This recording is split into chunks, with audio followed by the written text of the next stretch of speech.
soit. Que la lumière soit. Église évangélique Grâce Académie. Une église, une vision, un ministère évangélique. Une ambassade du royaume de Dieu, un peuple d'adorateurs, une église sans cloison, une voix prophétique, une vision pour sa génération. Nous prêchons et vivons l'évangile du royaume. Grâce Académie.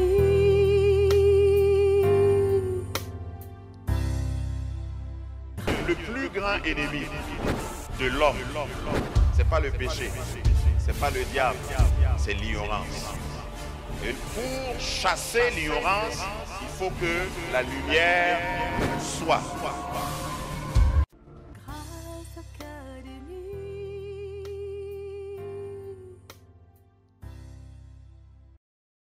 Oh, j'aime Joseph. J'ai prêché plusieurs fois sur Joseph. J'aime Joseph comme personnage biblique parce que ça nous montre la réalité, l'injustice de la vie. Ce n'est pas parce que tu as un bon cœur, ce n'est pas parce que tu aimes partager. Et la plupart du temps, pour qu'on te trahisse, il faut une certaine naïveté. Et il y a des gens qui pensent que non, il faut être prudent. Il y a même des gens qui disent Joseph parle trop.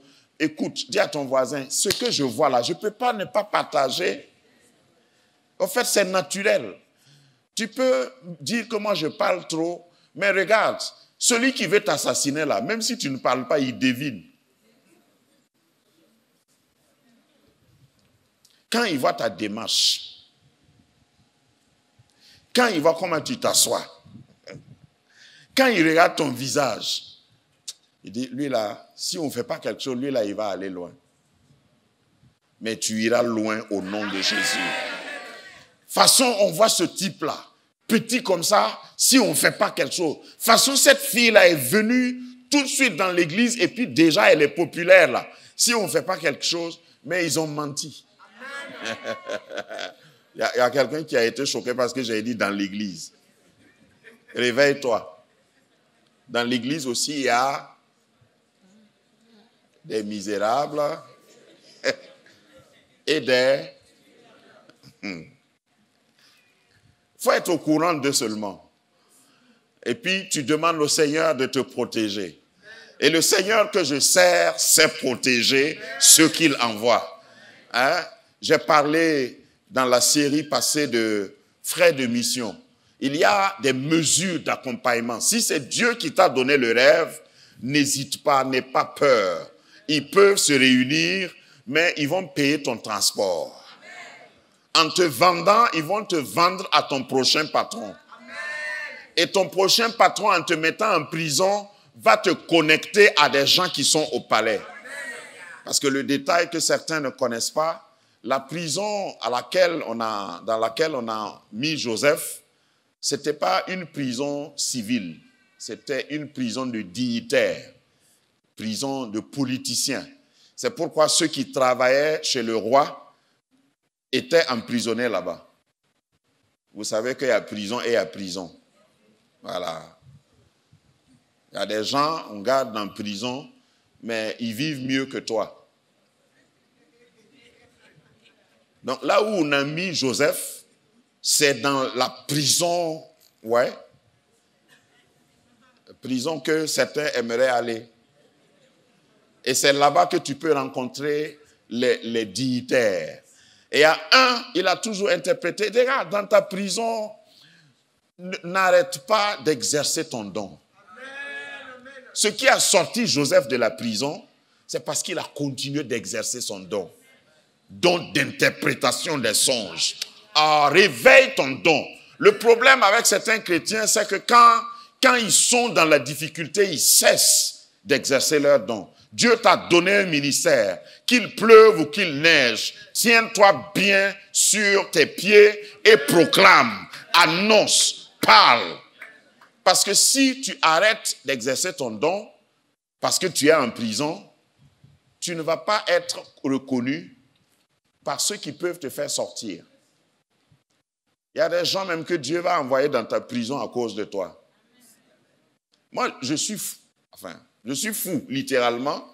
Et je crois que Dieu ne va pas m'amener dans une situation où mon aide ne peut pas arriver. S'il me met en prison, si mon aide est dehors, il va amener mon aide là à côté de moi. On va rester en prison ensemble et puis ils vont découvrir, ah, lui là, il ne devait pas être ici. Et puis Dieu fait qu'il sort avant moi. Et quand en sortant, il dit, hey, il ne faut pas m'oublier. Il dit, yeah, moi, t'oublier, jamais de la vie. Ce qui est arrivé à Joseph, il a été annoncé au palais. Lorsqu'il y avait une grande crise, vous connaissez bien l'histoire, celui qu'il a aidé l'a aidé. Donc, n'oublie pas d'aider les gens malgré tout. Même dans ton béléa, comme on dit, même dans la difficulté, il faut toujours aider. Il faut toujours exercer. Il faut toujours... Déçu, oui, tu seras déçu si tu aides les gens. Mais n'arrête pas d'aider les gens parce que certains t'ont déçu. Parce qu'un jour, Dieu va utiliser celui que tu as aidé pour venir te sortir de là. Et ce qui est intéressant avec Joseph est que quand il est sorti de prison, il n'est plus revenu. La vie de Joseph est un mystère. La vie de Joseph est allée crescendo. Toutes les étapes, quand il arrive à une autre étape, il ne descend plus. Il est sorti du puits. J'ai toujours parlé des 5 P, je crois, de Joseph. Joseph est sorti du puits. Il a été vendu chez Potiphar, P, deuxième P. Et puis, il a été jeté en prison, troisième P. Et de la prison, il est sorti, il est allé au palais, quatrième P. Et au palais, il est devenu premier ministre, cinquième P. Donc, il ne faut pas t'arrêter au milieu. Il ne faut pas penser que Dieu a fini avec toi. Rappelez-vous que, et moi si je pouvais produire un film, j'allais produire un film sur le manteau de Joseph, sur la tunique de Joseph. Parce que la tunique que Joseph a perdue, il l'a retrouvée au palais. Mais la version améliorée. La tunique, Joseph avait une tunique que son père avait confectionnée pour lui. Et connaissant un peu la situation économique de la famille, rappelez-vous qu'il fuyait pour aller chercher de quoi manger loin d'eux, parce qu'il n'y avait pas à manger. Et quand il est parti pour donner à manger à ses frères l'ont attrapé parce qu'il jalousait sa tunique. On dit que c'est une tunique de plusieurs couleurs.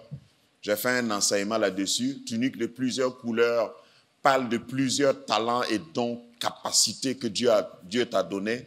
Plusieurs couleurs. Il y a des gens qui sont monochromes, c'est-à-dire ils savent faire une seule chose. Ils savent seulement réparer des chaussures. Mais il se trouve que toi, en plus de réparer les chaussures, tu sais aussi réparer les motos, tu sais faire les tresses, tu sais cuisiner, tu sais, c'est plusieurs couleurs. Et quand tu as une tunique de plusieurs couleurs, il ne faut pas avoir peur de la jalousie. Ça vient avec. Dis à ton voisin, ça vient avec. Plusieurs couleurs et tu ne veux pas qu'on t'attaque? Jamais.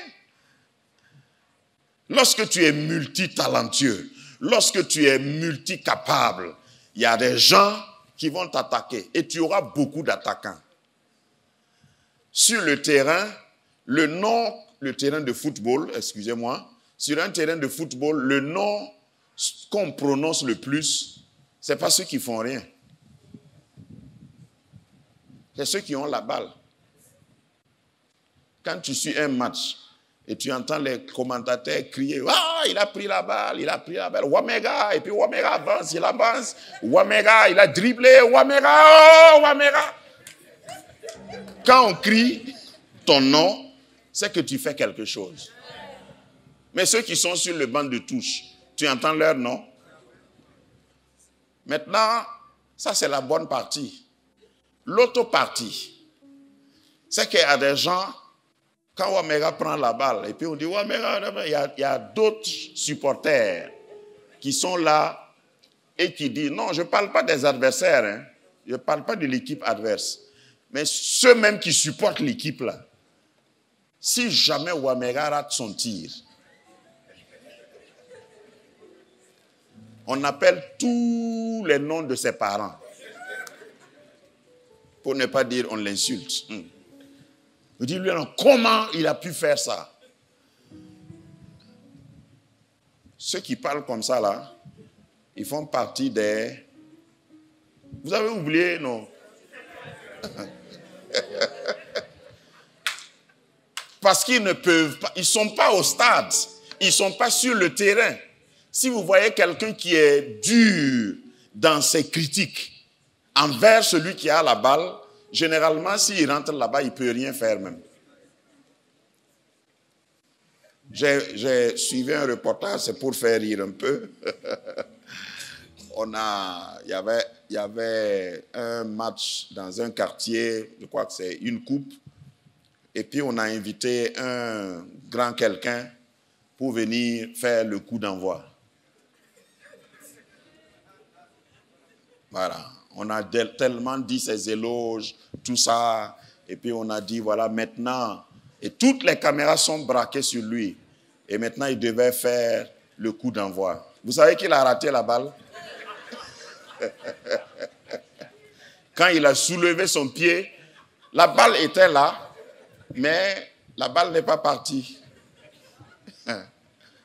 La plupart du temps, on fait l'éloge de ceux qui ne font rien, de ceux qui ne savent pas faire.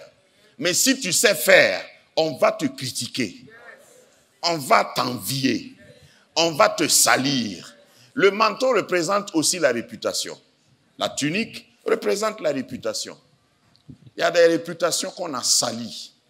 On a badigeonné ça de sang d'animaux, sang de bouc. On a mis du sang dessus pour te dire, toi, tu n'es rien. La preuve, voilà.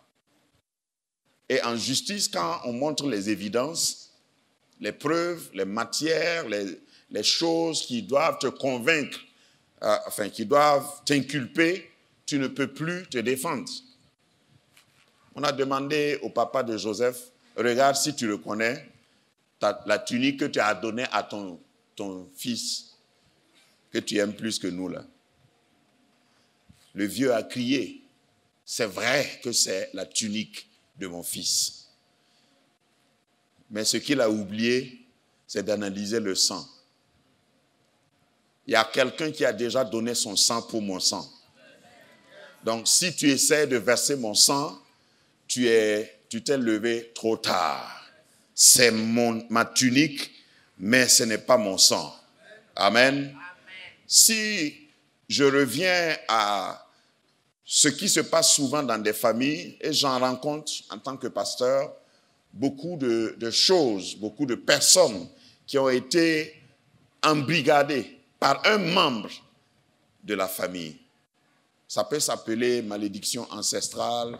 Il y a pas longtemps, je ne vais pas dire ce témoignage parce que c'est tout frais et tout proche. Lisons dans Marc chapitre 11, verset 4. Je vais prendre une analogie. Marc chapitre 11, verset 4. Les disciples étant allés trouvèrent l'anneau attaché dehors près d'une porte au contour du chemin et ils le détachèrent. Quelques-uns de ceux qui étaient là leur dirent, que faites-vous? Pourquoi détachez-vous cet anneau? Ce que je vais faire ressortir ici, je vais comparer avec Luc chapitre 19, c'est le même récit. Ce que je vais faire ressortir ici est que l'anneau, c'est le petit d'un âne, hein, l'anneau était attaché, si vous lisez plus haut, au contour d'un chemin. On peut dire à un carrefour. On peut dire à une période où il faut décider. Vous savez que la vie a des contours. La vie a des carrefours. Tu peux marcher dans ta vie et arriver à un carrefour, c'est très critique. Tu cherches à prendre la prochaine direction, la prochaine étape. Et quelquefois, c'est là où les ennemis familiaux se postent. Je ne sais pas si vous voyez mon image. À un carrefour, à un contour de chemin, peut-être que tu viens d'avoir ton diplôme, peut-être que tu viens de te marier ou tu es au carrefour du mariage et puis on te lie là. On dit, tu n'iras pas plus loin que ça. C'est une image qui me parle quand je lis. Bien sûr, il s'agit d'un animal, mais je crois que Jésus a voulu aussi donner un enseignement au contour d'un chemin. Je ne sais pas à quel contour de chemin tu peux te trouver. Mais Jésus a envoyé te chercher. Lorsque tu es lié à un contour d'un chemin, c'est-à-dire tu es presque arrivé, il te reste peut-être la prochaine étape. On a payé la dot, on a tout organisé, c'est le contour d'un chemin. Et il y a quelqu'un dans la famille qui se lève et dit, lui là, on ne va pas laisser les choses comme ça, il faut qu'on le lie. Le passage indique que la maman, enfin, prêtez-moi le terme, hein, la maman de l'ânesse là, était là aussi. Et comme ce n'est pas un homme, je peux parler comme je veux. C'est comme si la maman de l'ânesse disait, toi, tu penses que tu vas partir me laisser. On reste ici. On va rester ici ensemble. Vous voyez des familles comme ça? Il y a un qui veut s'échapper et puis même les parents peuvent... J'ai entendu une histoire pareille où ce n'est pas le père mais l'oncle d'un monsieur il est allé voir un, je ne sais pas comment on les appelle, un féticheur, disons comme ça, pour demander qu'on tue son neveu. Et il est parti avec la photo, donné, et le féticheur dit, ok, tu vas prendre ce miroir et puis tu vas appeler fort le nom de ton neveu. Il a pris le miroir et puis il a appelé le nom de son neveu. Le neveu était chrétien, croyant, fervent. Il était sous la protection, la faveur de Dieu. Je déclare avant de terminer l'histoire que tous ceux qui vont appeler ton nom là, tu ne peux pas apparaître. Donc il a appelé 3 fois, comme il insistait. Le féticheur disait, si il apparaît, ce qui va apparaître sur le miroir là, prends le couteau et puis tu poignardes. Tu as entendu? Et puis il dit oui. Tu es prêt? Il dit oui. Tout ce qui apparaîtra sur le miroir, tu dois poignarder. Donc la 3e fois, au lieu que ce soit son neveu, c'est lui-même qui a apparu.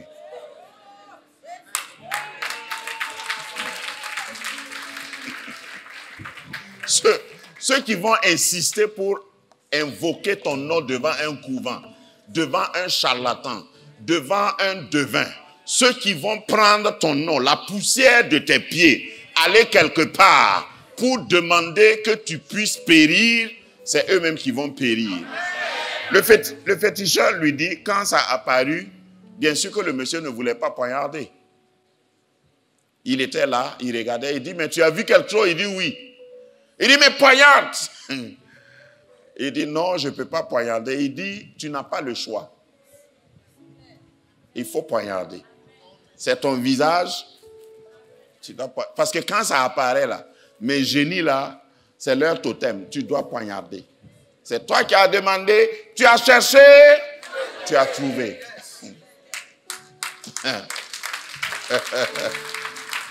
Et quand il a poignardé, il est mort sur place. Ce qu'il voulait, que ça arrive à son cousin ou son neveu, c'est ce qui lui est arrivé. Ma Bible me dit dans Ésaïe, celui qui creuse un trou tombera dedans.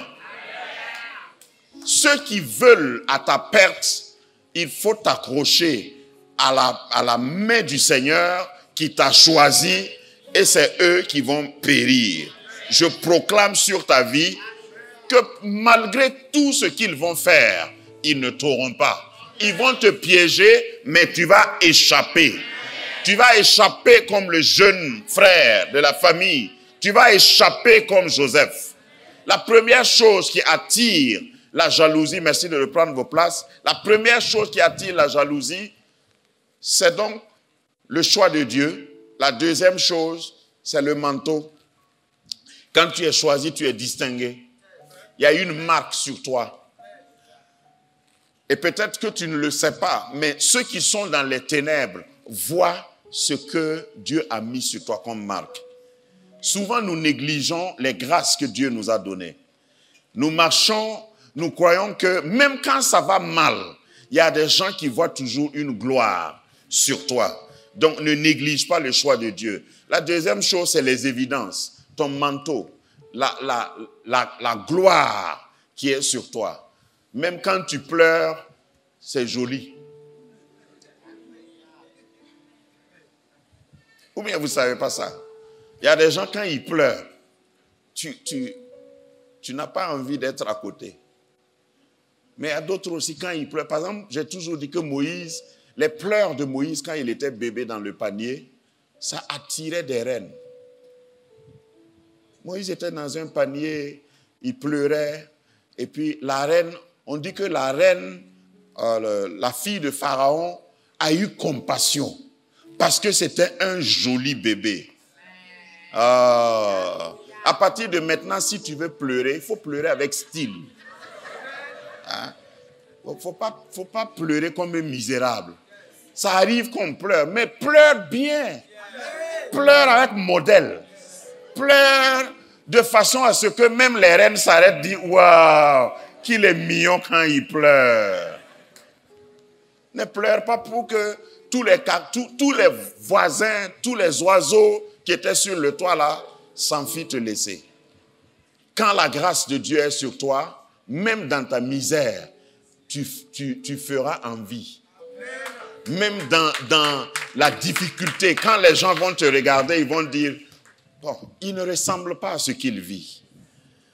Je ne sais pas ce qu'il a de plus que moi, mais quand je le regarde, vraiment j'ai envie de le ressembler. C'est ton histoire que je suis en train de parler.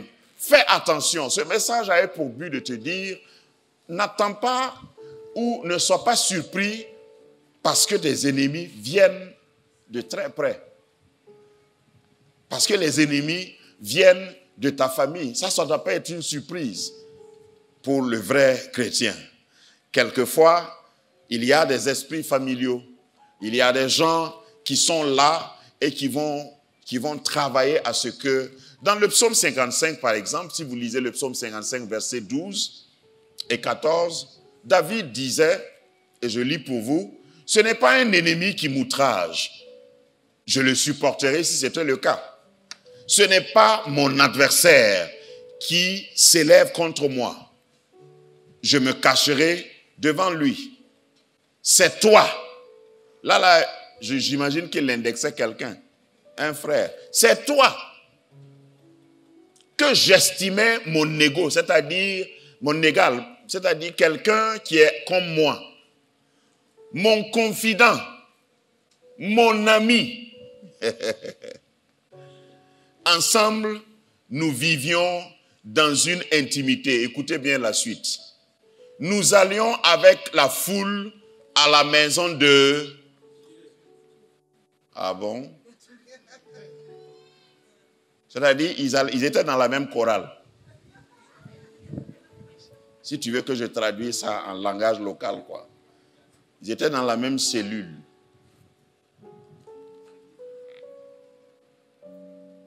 Ils avaient le même pasteur. Toi, dis à ton voisin, toi. Mais dis-lui, je ne parle pas de toi. Toi que j'estimais. Mais je voudrais t'inviter à faire la suite de ce que David a fait. Au verset 15, David a fait une prière. Je vous disais dimanche passé que quand on fait certaines prières, il y en a qui disent « Oh, c'est trop. Il ne faut pas, non, il faut aimer ses ennemis. » Regarde ce que David a dit. Quand il a découvert que c'est lui, son frère là, il a dit que la mort les surprenne, qu'ils descendent vivants au séjour des morts. Je ne sais pas comment ça peut être possible. Mais c'est-à-dire, c'est comme si on les enterre vivants, quoi. C'est-à-dire, on n'a pas pu faire deuil. Ils sont morts et on a enterré. Et puis, ceux qui devaient pleurer, là, sont venus après. C'est ça, descendre vivants, ça c'est mon imagination. Car la méchanceté est dans leur demeure, au milieu d'eux. Et moi, je crie à Dieu, et l'Éternel me sauvera. Alors, je voudrais que tu cries à Dieu. Je voudrais que tu saches que Dieu est de ton côté. Je voudrais que tu saches que si quelqu'un t'a lié au contour d'un chemin, personne ne pourra te garder là. Parce que si le texte que nous avons lu à propos de l'ânesse, on dit que ce sont les propriétaires qui ont demandé et ceux qui étaient aux alentours qui ont demandé pourquoi on détache l'ânesse. Les propriétaires ne sont pas le Seigneur. Le propriétaire n'est pas le Créateur. Je vais t'annoncer que Jésus a envoyé spécifiquement, pas pour détacher la maman, détacher l'ânesse. Jésus a envoyé te détacher ce matin. Je ne sais pas à quel niveau on t'a lié. Je suis à la fin de mon message. Mais la prière que nous voulons faire, c'est pour dire, quel que soit le lien, quelle que soit la corde, quel que soit le cordon ombilical, quel que soit ce qu'on a utilisé pour te lier au contour du chemin, je déclare sous l'onction de cette parole que Dieu vient. Ça peut être par le tonnerre, c'est pas difficile avec Dieu. Ça peut être par un décès, ça peut être par un serviteur de Dieu comme moi qui crie à plein gosier. Dieu envoie te détacher. Tu vas partir et laisser celui qui t'a attaché. Ce qui t'a attaché sera brisé et tu vas être libéré. Or, il est temps que tu ailles à la prochaine étape. Il est temps pour Dieu que tu puisses aller dans ta destinée. Je déclare sous l'onction de cette parole ce matin que tu quittes maintenant le contour du chemin. Que ta lumière soit, que la lumière